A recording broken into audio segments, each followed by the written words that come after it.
Minsan, di mo kailangan ng eleganteng buhay at bahay. Painom. Simple lang ang buhay naming mag-asawa. Painom-inom lang ng coke. Ang pagiging masaya na mag-asawa, yung magkasama sila sa hirap at ginhawa.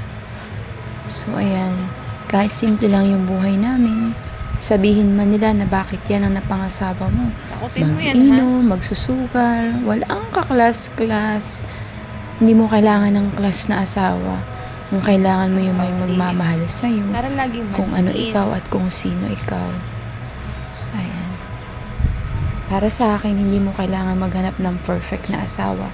Ang mahalaga, mahal ka niya, at yun lang ang panghahawakan mo habang kayo nabubuhay. Choose the imperfection and better choose to live with happiness. Tak mo doon. Because when you're happy, it makes perfect. 'Di ba?